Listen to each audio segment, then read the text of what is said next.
make a move and the bunny gets it. I said, put the bunny back in the box. Why couldn't you put the bunny back in the box?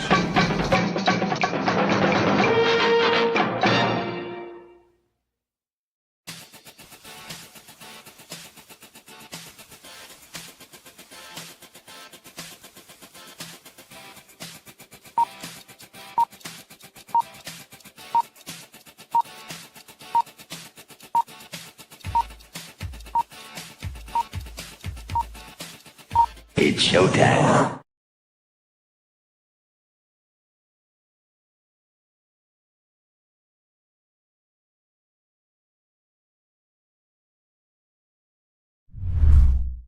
Psychically, I'm very well endowed. I wanna know what you're thinking. There are some things you can't hide.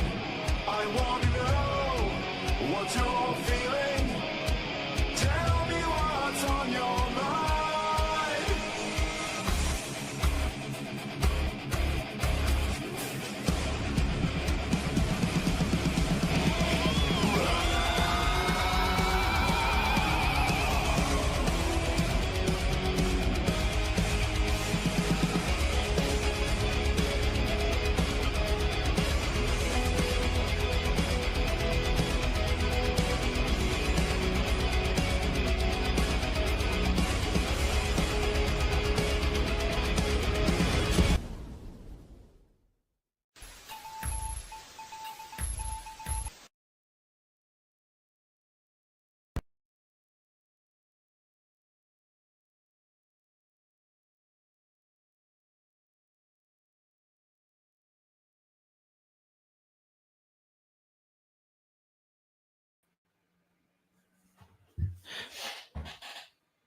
Hey everybody, welcome to Monday night show. This is the Bunny is Thinking About.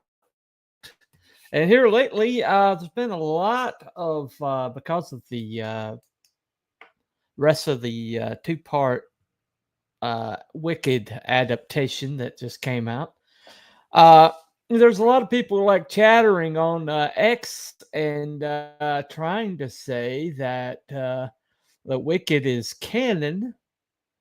When Gregory Maguire, the guy who wrote it, has never claimed to be making canon. He has always basically said, I'm making fan fiction here. And while he does include elements of the Frank L. Baum book series, for the most part, Gregory Maguire was basically adapting the movie, the 1939 movie. And so basically, Wicked is a fan fiction based on the 1939 movie, not the Frank L. Baum book series. Now, the reason why I know this is because Wicked is not dark enough to be adapted from Frank L. Baum. Okay. Frank L. Baum, his Oz is more like Neverending Story. It is way more heavy. It's got way deeper themes, and basically, it's what they did with the 1939 movie is they turned it into basically family entertainment. And while the original series was supposed to be more akin to Brahms' fairy tales, and if you've ever read any of the, Brothers Grimm fairy tales, I think Brahms fairy tales. Anyway, fairy tales in general are a lot darker than our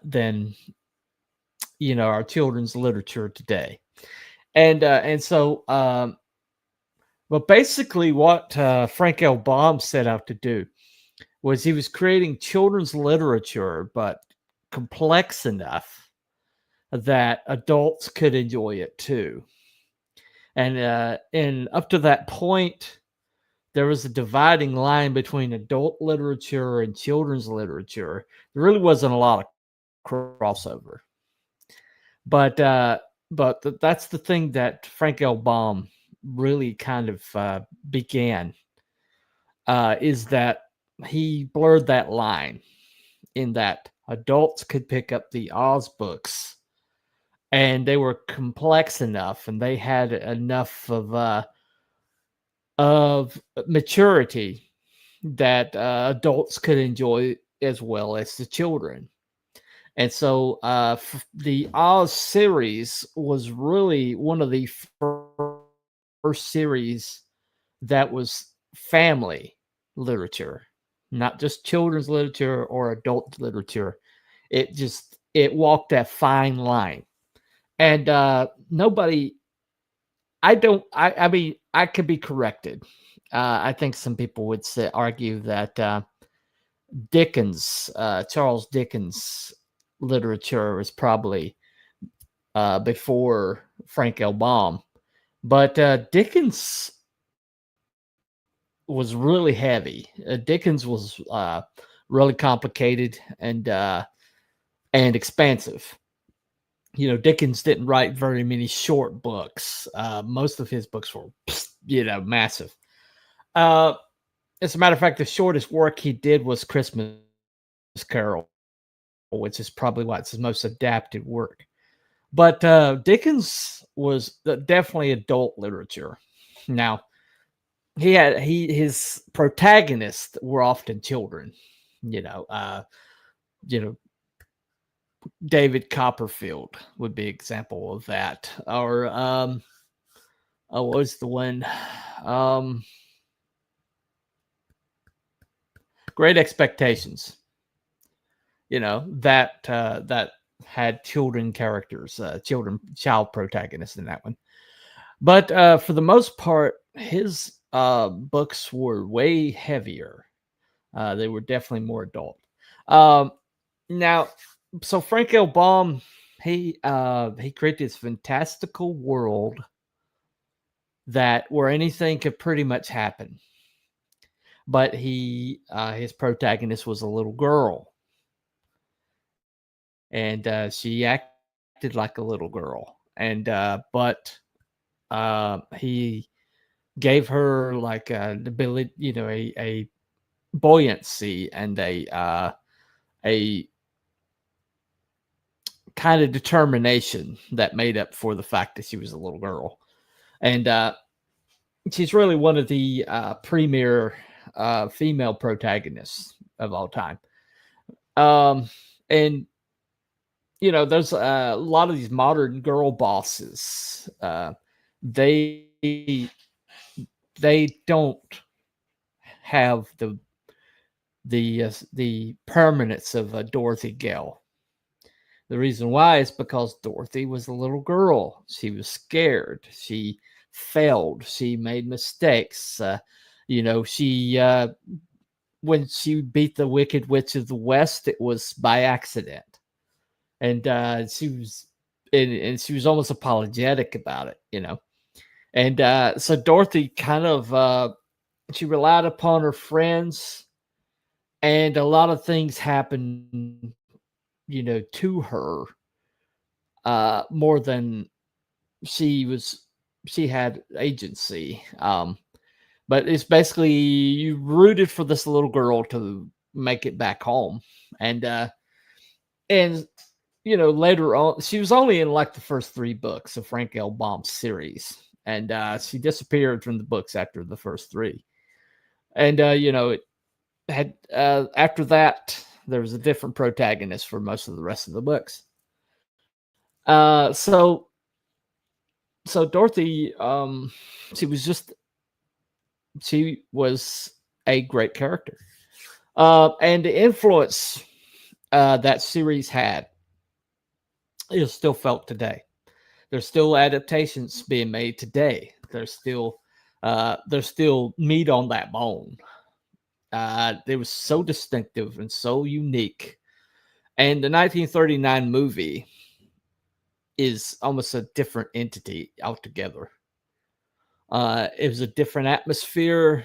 They used the elements of Frank L. Baum's books, but it reinterpreted them, and they made a lot of choices based on wanting to feature Technicolor. And so the witch was green, which is not in the Frank L. Baum books. Sorry. For all those who are trying to argue that Wicked is canon, they are not in the she is not green in the Frank L. Baum books. And she was only in the first book. She didn't make it out of that first book. She died in the first book, just like in the movie. But so they wanted green for, that Technicolor. They wanted the slippers to be ruby red. So basically that the slippers were silver in Frank L. Baum's book. The Yellow Brick Road is from Frank L. Baum's book. He got the idea from a yellow brick sidewalk that earlier in his adulthood he saw a yellow brick sidewalk, and that stuck with him. There's been several stories as to where Oz came from, but the most common story is that his kids were asking him what's the name of his world when he was telling them these stories, and he looked and there was his filing cabinet, and he had a file cabinet that went from O to Z, and so he said, "Oh, Oz." That's the story. That's one of the stories, but and I like to. That's kind of my favorite one. But the sky was blue. They wanted the Technicolor the sky to be blue. The Emerald City is from the Frank L. Baum books, and so that carries over. Except the wizard, to make the city made of emeralds. He basically had everybody wearing emerald lens glasses, and so the city wasn't actually made of emerald. It was just everybody was looking through these glasses of green colored lenses, and there was kind of a commentary. Frank L. Baum was actually pretty progressive. He was probably more on the left side of the aisle than the right. He married a feminist. His wife was a feminist activist, actually. And some people think that's why Dorothy is so, independent and such a strong female character. It's because of his wife's influence. Plus, he had little girls. And, at the same time, all the choices they made for Technicolor purposes, like the poppies. The poppies were not in Frank L. Baum's book, but they were added because they wanted to feature the red, for the Technicolor. And then you got the horse of a different color, which is not in Frank L. Baum and Baum's book, but in the movie, because they wanted to show off the different colors that they could get from Technicolor. Basically, the whole entire 1939 movie is to advertise Technicolor, is to show off Technicolor, because up to that point, everybody saw was black and white in sepia tone, So Technicolor was brand new, and they wanted to show it off. It was an expensive process, and that was a big selling point for that movie. And but ironically, the process of Technicolor took tremendously bright light. It took well-lit sets, almost lit to the point of being the surface of the sun bright. Several people complained that they might have lost some of their eyesight being on that set. But among the many things that probably damaged people, namely the snow in the poppy field, was asbestos. Lovely, right? The lion's costume was made out of an actual lion skinned lion, and it really stunk towards the end because Berman was just sweating in that thing under those Klieg lights, those intense lights. The aluminum process of making the tin woodsman almost killed Buddy Edson. Probably shortened his life. But Buddy Edson from the Beverly Hillbillies, and I think he did Davy Crockett and several other things. But they basically were dusting him with aluminum dust, and it got into his lungs, and he almost died. Yeah. But when they brought in Haley, the guy who replaced him, they used paint, aluminum paint. But they almost smothered him to death because they coated him with paint all over. And they didn't leave his skin room to breathe. It's about like the death, remember, from Goldfinger? The girl died with painted in gold. It's something similar to that. But, and Ray Bolger talked about the costume for the Scarecrow left him scarred for life. Judy Garland was constantly chided about her weight. She was called fat a lot, and it caused her a lot of issues. It was a different era. It was just a different era. A lot of the Munchkins were middle-aged, and so they all drank. According to Judy, they would hit on her. But contrary to some stories, Judy never claimed to being molested on the set. That was not one of the bad things that happened to her on that set. But if you're not picking up what I'm putting down, the movie has a checkered legacy. Melody 1343, sweet, no messages yet. Thanks, Scotty. Okay, she meant Scotty. Okay. I love Wizard of Oz book. John's Lone Box. Hey, John. Good to see you. Hi. Might have had an issue of heroic tales about a secret meaning. Oh, okay. They see her smoke too. Yeah. Yeah. Yeah, Judy picked up a lot of bad habits. She was in vaudeville, the Gum sisters.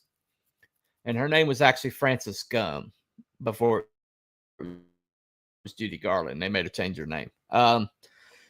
Interesting story. Deanna Durbin and Judy Garland were trying out at MJM, and because the what is his name? The studio head of MGM might be the most detestable individual that's ever walked. I think it was Mayer himself. Mayer. Okay. Well, they were trying out for mayor to have a contract at MGM, and he said, quote unquote, keep the fat one.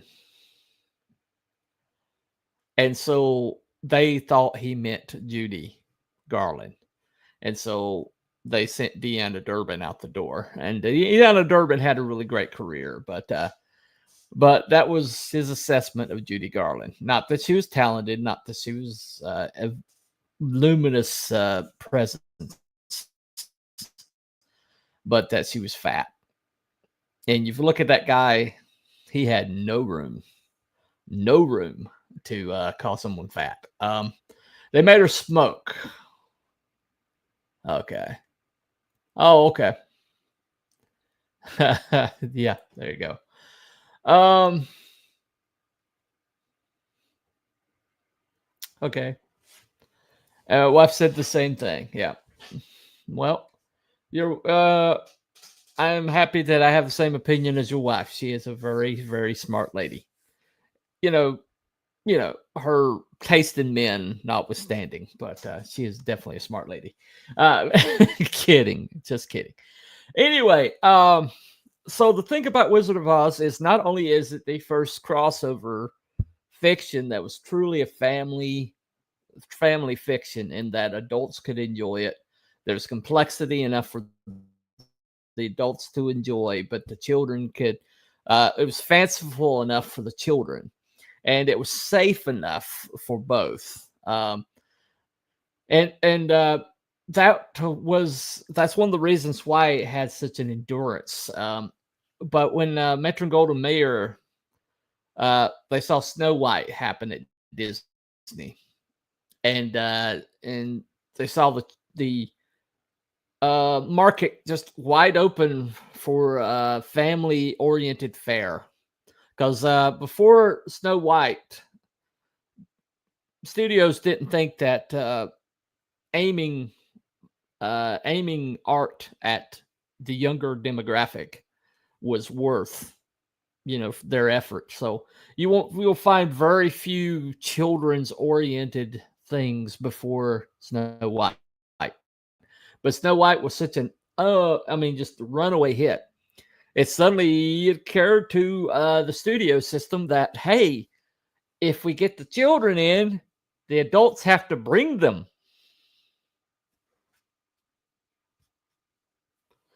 And that didn't occur before Snow White. But once they saw Snow White, there was this arms race on. And Frank L. Baum was also way ahead of his time in that he created adaptations of the Oz series for stage, for radio, and for just about every new medium that came along. He created something for it, including movies. When movies started up, he created a production company to put on a Oz movie, and one of the first movies in the silent era was an Oz movie, and you can still see it. I think it's on the DVD set or whatever.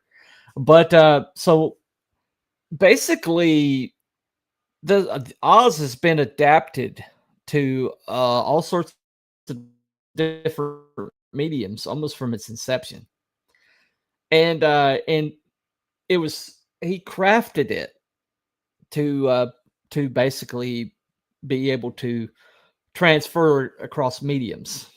And he was a lot of things that were in his Oz books. I mean, he had one of the first robot characters was in Oz, TikTok of Oz. So he also was far thinking and far seeing when it came to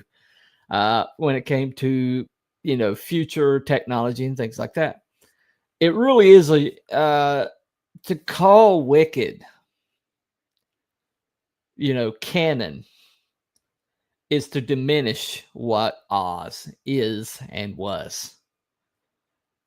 Wicked is fan fiction for the 1939 movie. And to show how modern this series can be, they adapted the 1939 movie for the Sphere in Las Vegas. It's like the biggest show in Las Vegas right now. And it's got almost 3D panorama. They've got when they're in the snow scene, they have snow coming down. It's not asbestos. Not like the movie. It's not asbestos. But they have when the tornado, there's you just watch the videos, but the tornado, they have tornado winds, at least on a lower level where people paid $350 to get in the lower level. People in upper level are just pretty much SOL. But they have when the trees throw apples at Dorothy, they have apples falling down when the winged monkeys are coming through. They have drones of winged monkeys like flying low under the audience and things like that. Just it looks like a lot of fun if you want to shell out $350 and well go to Las Vegas, which you know I have no desire. But we're talking about a modern adaptation of Oz. It's still being adapted as the technology changes. It's still being adapted. There's really no other property that has that going for it, that people are still adapting it as the technology changes. Oz is being adapted. Now, I have some favorite adaptations of Oz. Let me show you some. Now, I have a very interesting attachment to Oz. When I was a kid, Wizard of Oz would come on once a year. And it came on television, and it was advertised that, oh, the Wizard of Oz is coming around. It's we're gonna, the Wizard of Oz is gonna be on the television tonight. And that didn't happen, but like once a year. And so you sat down as a family and you watched Wizard of Oz. And I remember one year I was sick as a dog. I can't remember what I was very rarely sick as a child. My sister was sick all the time, but I was very rarely sick. And I remember one year being sick and being stuck at home and sacked out on the couch with my Pink Panther stuffed animal, chicken soup, a glass of milk, and watching The Wizard of Oz. I have that very clear memory. I don't know if it's a false memory, but it's a very clear memory I have. And so Wizard of Oz has always been very special to me, the 1939 movie. And when I got old enough, I started reading the books. Enjoyed most of the books, but they got a little formulaic after 6. The 6th book. After that, it just they kind of like do the same book over and over.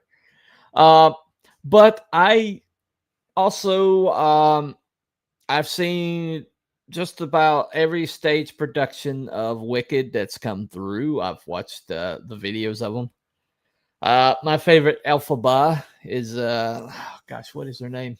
Carrie. What's her last name? Anyway, she was part of the West End production, but she was the Elphaba. But she was my favorite one.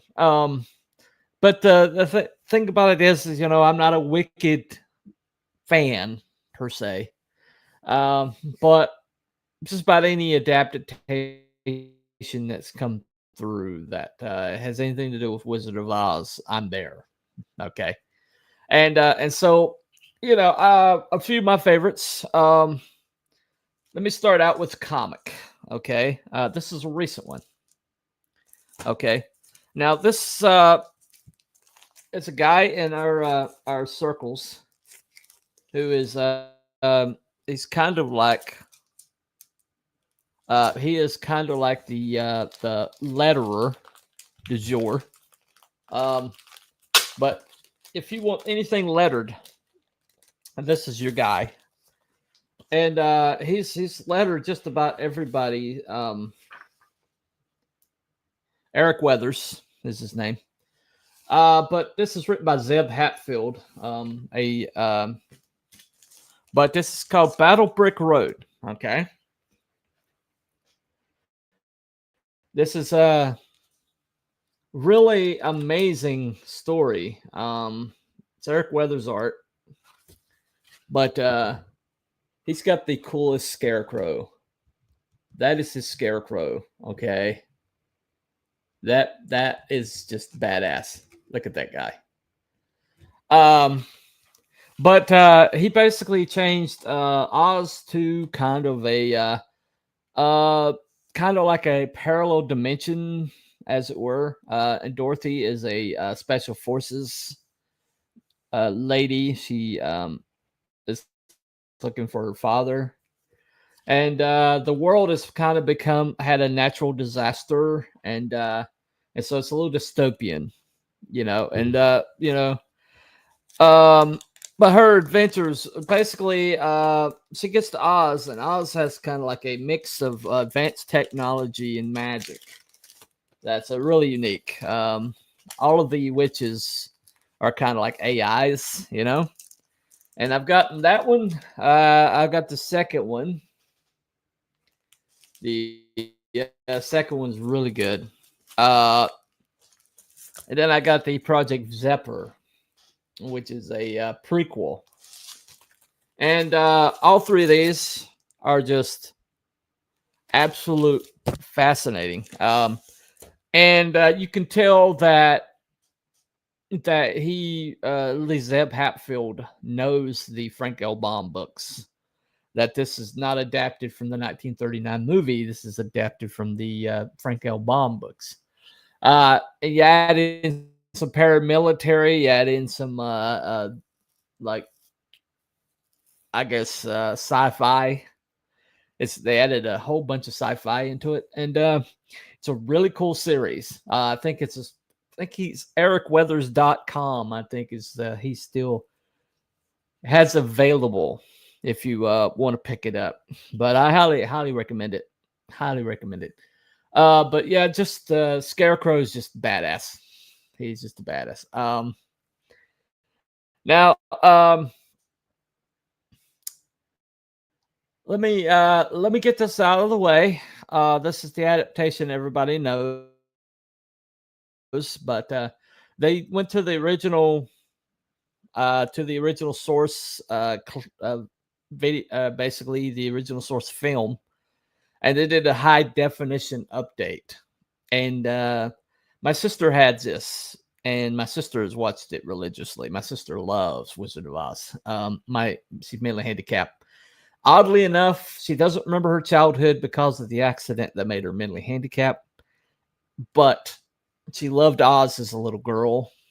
And when she was showed Oz, when she was relearning how to live, how to walk, breathe, feed herself, she loved Oz again. So somewhere in her, that love for Oz kind of transcended to from the old life that she supposedly doesn't remember to the new life. There's just something special. There's just something special about it. But this is kind of like the update. I think it's just back in 2014, but it looks great.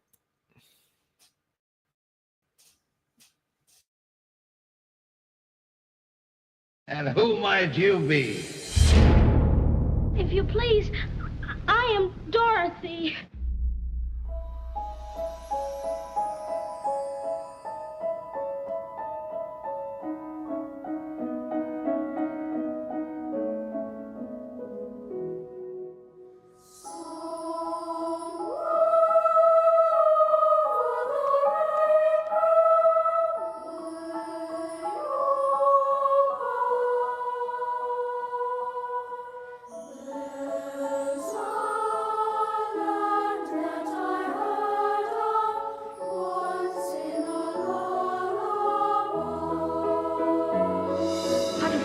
In Kansas anymore. I'll get you, my pretty, and your little dog, too. I'm not afraid of her. I'll see you reach the wizard. The Wizard, the wonderful Wizard of Oz. The greatest family film of all time returns to the big screen for 1 week only, remastered in IMAX 3D. Won't you take me with you? Why, of course I will. Hooray! Because of the wonderful things he does. Tigers are dead. Oh, my. My little party's just beginning. Bring me that girl and her dog. Now, fly! I'm trying to get home to you, Annie. We've come such a long way. The wizard will fix everything. We want to see the wizard. Bust my button!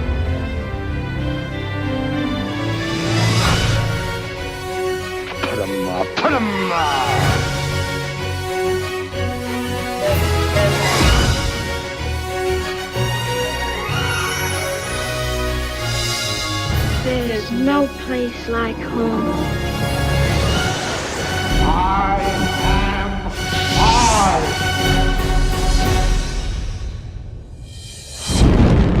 Step forward. I'm scared. Come on.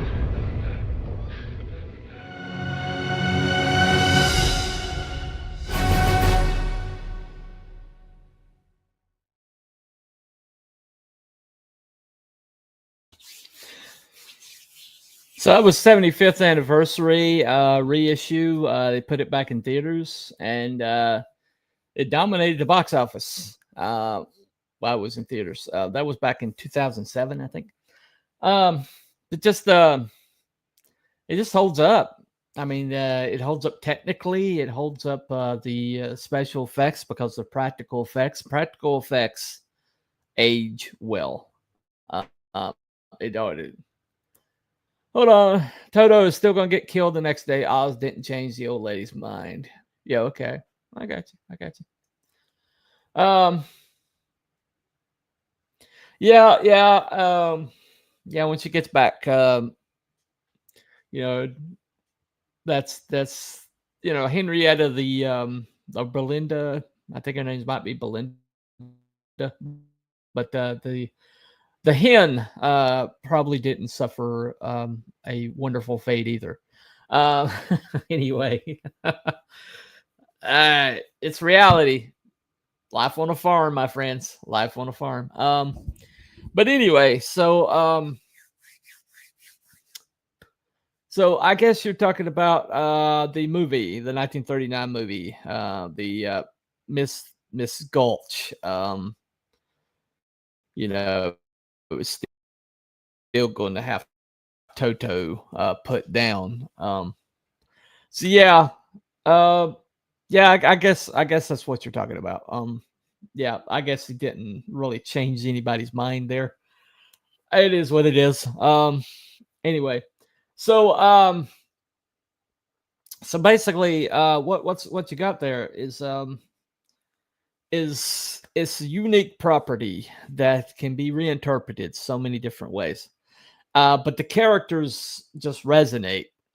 And if you start with really great characters, if you start with really iconic characters that basically are strong images or strong trademarks, that these characters when you look at them across any platform or across any form, you can figure out who these characters are. Starting with that is not a bad way to go. And when you look across the adaptations, to be honest, the best adaptation of Frank L. Baum was not the 1939 movie.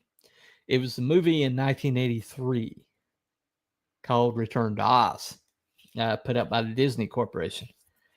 And it was during Eisner era. Eisner, he did a lot of he either did like Drek, like movie of the week stuff that doesn't age well, or he did some like dark stuff. It didn't seem to be any between with Eisner.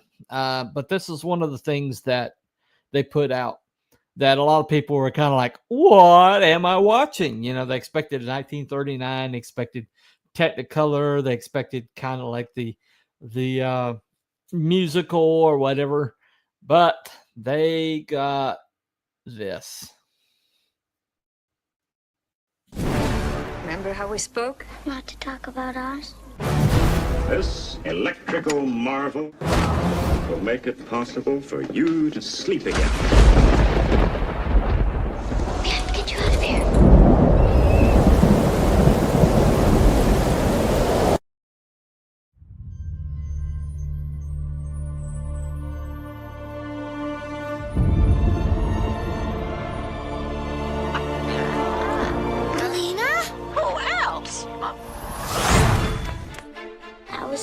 City. What happened to everybody? She has returned to Oz. Are you Dorothy Gale? They won't get past Mombi. I am TikTok. My name's Jack Pumpkinhead. What happened to the Emerald City? Gnome King turned everyone to stone. I'd rather take my chances back in Kansas. Nobody knows where you are. I believe I'll lock you in the tower till your head is ready. Then I'll take you. I believe you will not.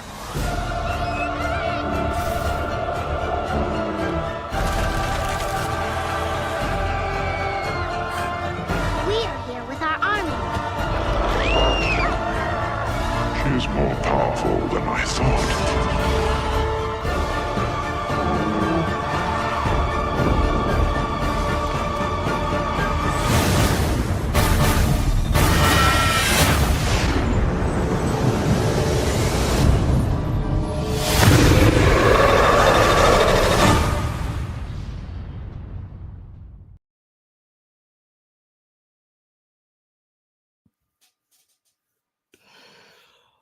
Okay, so yeah, that was definitely closer to Frank L. Baum.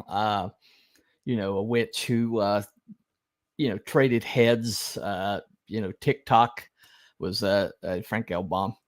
Black Hole was awesome. Wrong movie. About the yeah, that was an Eisner. That was one of the ones that he put out, like a Watcher in the Woods, Black Cauldron. I mean, geez, seriously dark stuff. Eisner put out. But yeah, so people were just like, what am I watching?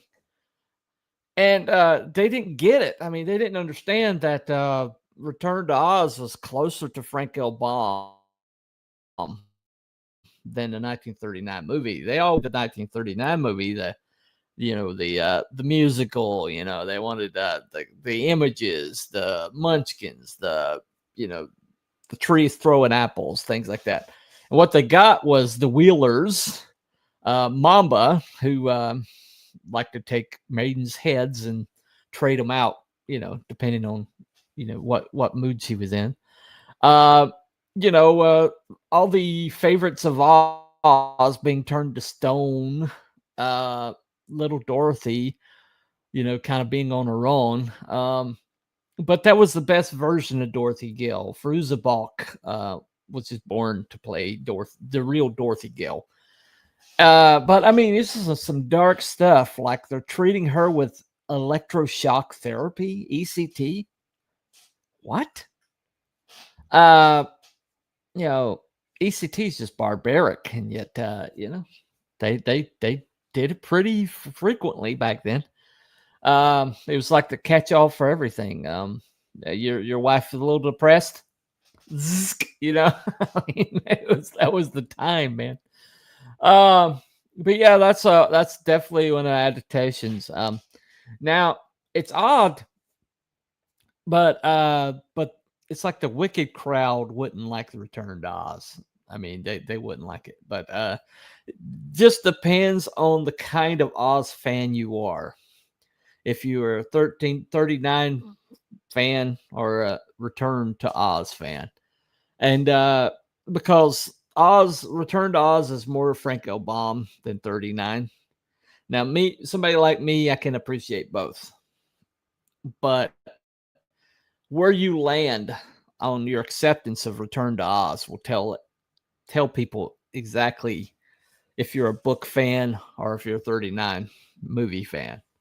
And I'm both, but I'm an odd duck. Most people are either or. But anyway, but Return to Oz, it's a really incredible movie. It holds up very well. Practical effects age very well. So practical effects age very well. If you don't know it, if you don't hear anything else from me, hear that. Sorry, got a comment.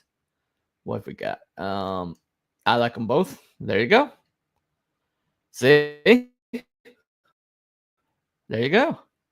But you will agree with me that there's a lot of people that's either or, and oddly enough, there are people who only like Oz or only like Wicked, the Wicked version of Oz, and they will argue to the death, that's the most superior version.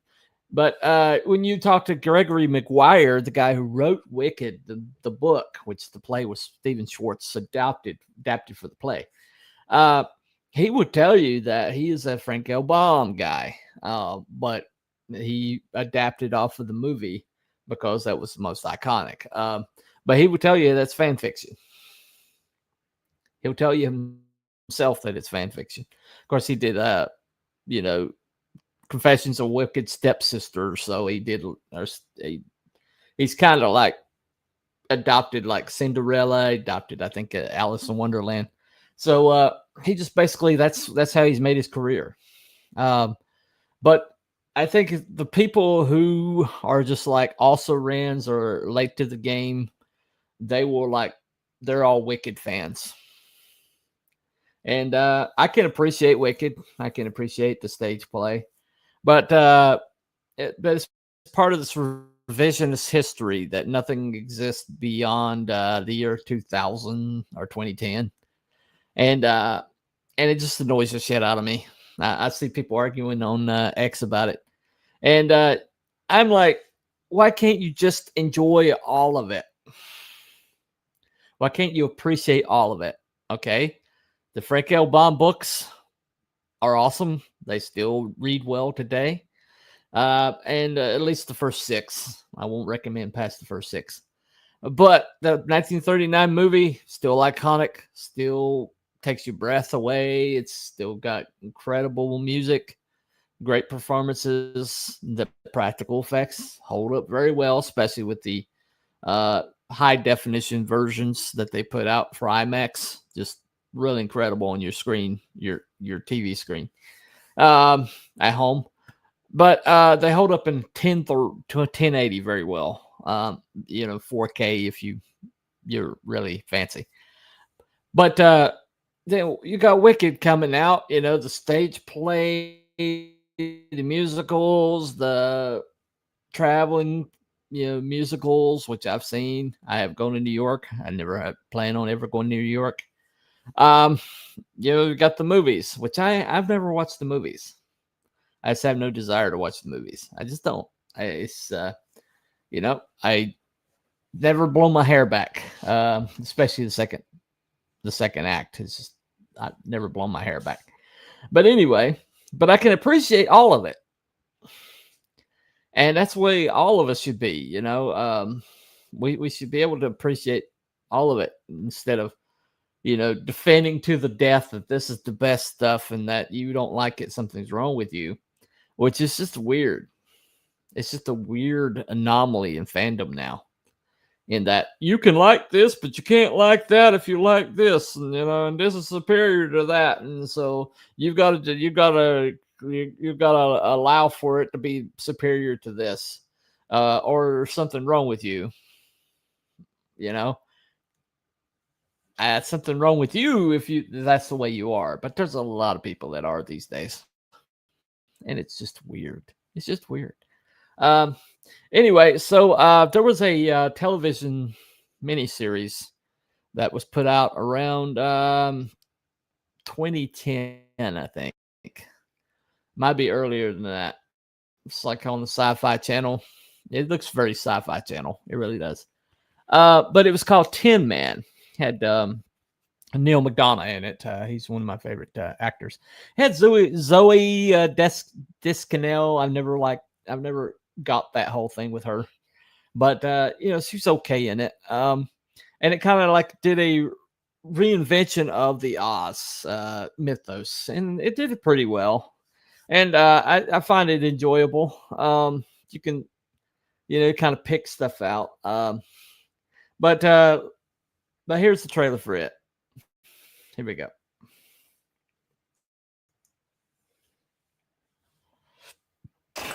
Do DG had a regular family, I love you both. a regular job, A lot of people would fight for a job like this. Don't throw it away. a regular life. This isn't my day. Sure isn't. Until she realized that her life was just the calm before the storm.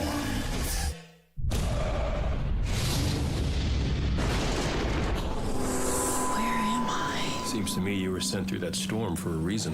Now she's discovering that nothing she ever imagined She needs to know what she's up against. could have prepared her to face her true enemy. There is one thing that can stop her. Tell me where the emerald is. Her true companions. I'm just trying to find my parents. And I'm trying to find my brain. Courage. Come on, Tin Man, have a heart. And her true destiny. You help that girl at all costs. She's the key. DG, where are you? Sci-Fi Channel presents the television event of the year. I haven't been here, but I know this place. A bold reimagining of L. Frank Baum's timeless fantasy adventure, The Wonderful Wizard of Oz. A road is what we're looking for. The brick road? Starring Richard Dreyfuss. Your mother cloaked your memories in magic. Alan Cumming. That's life in the OZ these days. Tough and tougher. Neil McDonough. I'll see you down the road. And Zooey Deschanel. Where can I find my mother? There is a man in the central city. He's powerful. Some even say he's a wizard. Behold the great mystic man. He's the man with all the answers. He's out of his mind. You are no coward. I don't know where you came from, but if you have any interest in staying alive in the OZ, trust no one. I'm not saying they call me Twinkle Toes or anything, but I cut quite a rug. All that I need is right here. Behold, the end of your kingdom and the beginning of mine. The complete destruction of the OZ. A storm is coming. Follow an entirely new brick road as the greatest fantasy epic of all time is reborn for a new generation. Tin Man.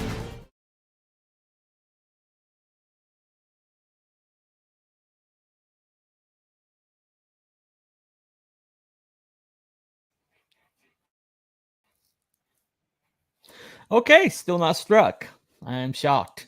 I am truly shocked. But yeah, that particular, I mean, there's been several like adaptations since then, but that one kind of like hooked me pretty good. It has a very cool mystery at the heart of it, and it kind of like goes all the way to the end. It kind of like peters out right there at the very end, and it kind of like, you know. Anyway, I suggest it for the most part. It's one of my favorite adaptations, I have to say. Never saw this one. Yeah. Well, it kind of has a unique kind of way about it. This one kind of reminds me of it a little bit.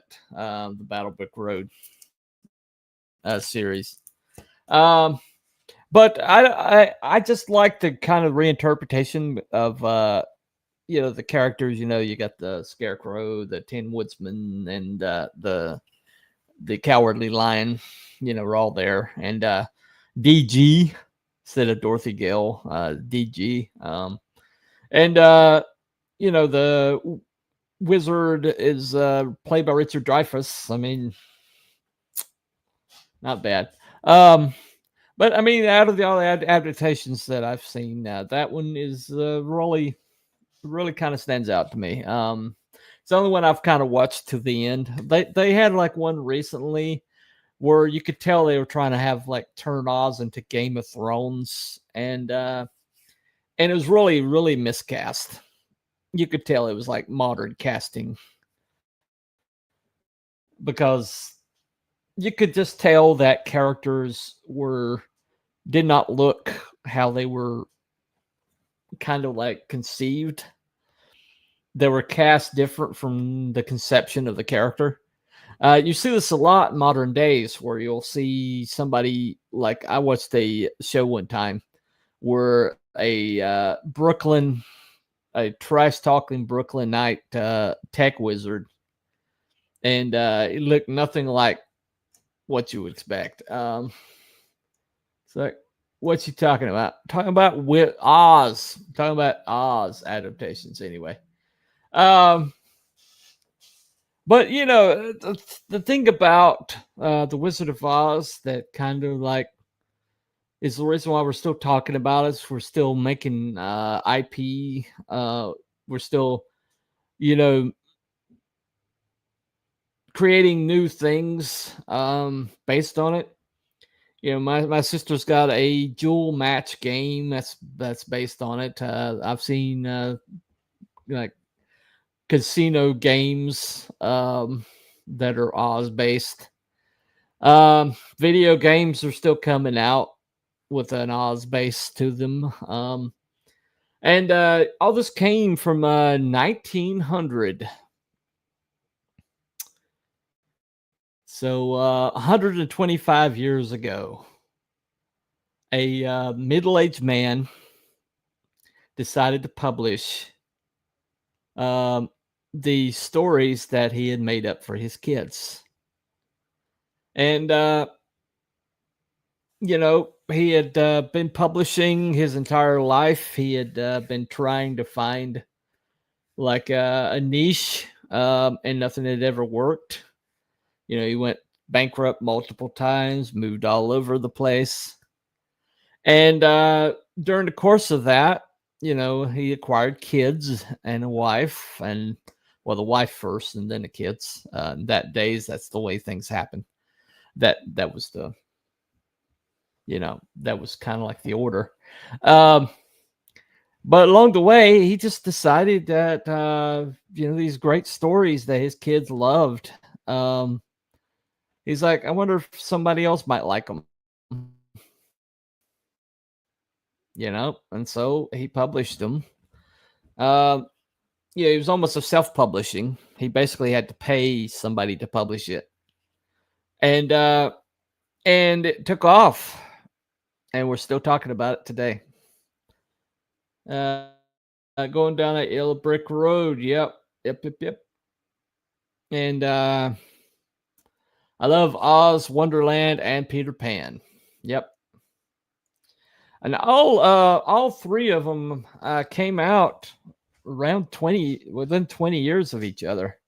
So something was in the water back then, you know. Of course, we also got the the great alien fiction, you know, like War of the Worlds and H.G. Wells stuff. The latter half of the 19th century into the 20th century, we got some really incredible fiction, which we're still talking about, still adapting today. But one of the most iconic happens to be Oz. Now, there wasn't one. It's not an adaptation of Oz, but Oz plays a really important role in this one. But love H.G. Wells too. Yeah, I know. I've seen your comic. You've got H.G. Wells in your comic. But this one here, this is for giggles, okay? And this is not an adaptation of Frank L. Baum. This is not an adaptation of the 1939 movie. But this, you know, the same guy who did Excalibur, the same guy who did Deliverance, caught a Sean Connery trying to reinvent himself after he left the James Bond role. And you just have to see it. I mean, I don't know what this is, but you just have to see it.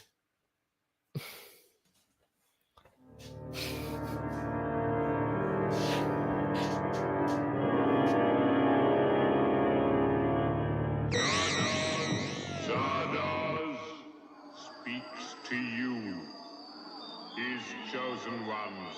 The gun is good.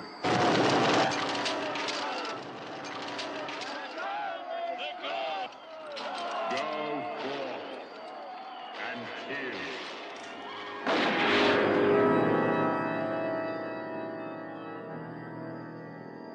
Who came here in the stone head? I don't know. It is the only path and passage into the vortex. You will show me how you come to be here.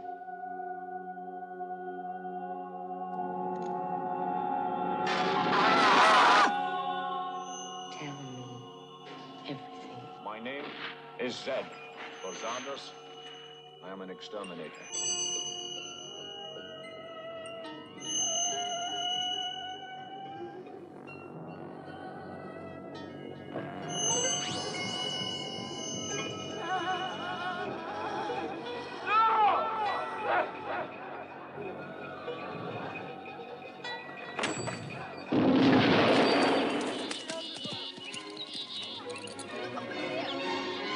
Caution, caution, you are approaching the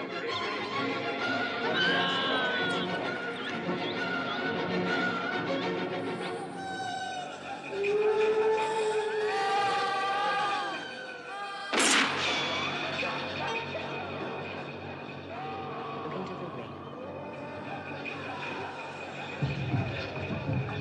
Book a woman in his name. Zardos.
Okay, so what is that about?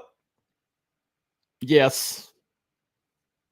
I have no idea. But it turns out that Zardoz stands for Wizard of Oz. Okay, so Zard, Oz. Um, but it has really nothing to do with Wizard of Oz, but it's just like some random thing that like pops up. But I don't know if you like the television show The Prisoner or any kind of like existential stuff. I don't know. They were on a lot of acid or something, but the guy John Borman, who directed it, and he's the same guy who did Excalibur. And if you watch Excalibur, you'll feel like you're on acid. It's supposed to be like an Arthurian legend, and yet he turns it into something so existential and so odd that you're like, what am I watching again? You know. Of course, he also did Deliverance, and which is it's one of my personal pet peeves. I absolutely utterly despise that movie. As a Southerner, rural area person, I had a D&D character named Zardoz. Oh, okay, there you go. Somehow I'm not surprised that you're a fan of Zardoz. But that's just one of them things. I guess if you're a Wicked fan and you feel like you need to tell everybody that Wicked is the only Oz that matters, which is going against Gregory Maguire, who wrote Wicked, and Stephen Schwartz, who wrote the stage play. They're both fans of Wizard of Oz, both 1939 and the Oz books.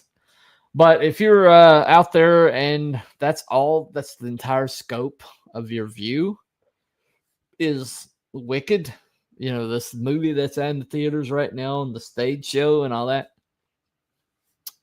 you're missing out. You're missing out on a lot of awesomeness. And if you're out there and you're looking for a world to inhabit, to create in, this series here is relatively new. It's only been out in the last 5 years, and it is total reimagination of the Wizard of Oz mythos. Uses this character. I mean, look at this cover here. I mean, look at that. Isn't it incredible? Let's see. Who did that one? I can't remember his name. Let me find the artist right quick. It's in here.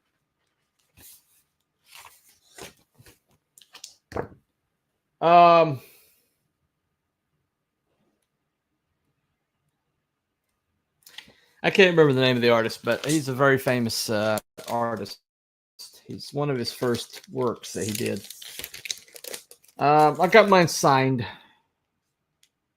I can't remember his name. It just drives me crazy. But yeah, Battle Brook Road just recently put out. So people are still making new works off of this IP. First hit the printer in 1900. So over 125 years, and people are still making stuff with it. So Oz is probably going to be with us for a while longer. And so those of you who are stuck on Wicked, expand your view.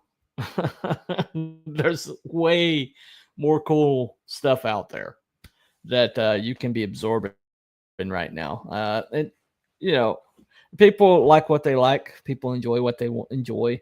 Somebody that likes the Frank L. Baum books, or somebody just likes the 1939 movie, or somebody who digs Tin Man or The Return to Oz. It doesn't make them less of an Oz fan, just they like a different aspect, So it's a big umbrella, guys. You don't have to hate on each other. You don't have to fight over it. There's plenty of Oz to go around. Anyway, that's been Cooper Telepathic Bunny Comics. Thank you all for hanging out with me tonight. And we will see you later. If I don't talk to you before then, y'all have a wonderful Thanksgiving. I am thankful for every one of my my fluffiest chat. And hope to see you next time I do one of these. It might be next Monday. I don't know. Kind of got a busy week towards the end of the week. But we'll talk to you later. Follow White Rabbit. Bye, everybody. As soon as it pops up. There we go.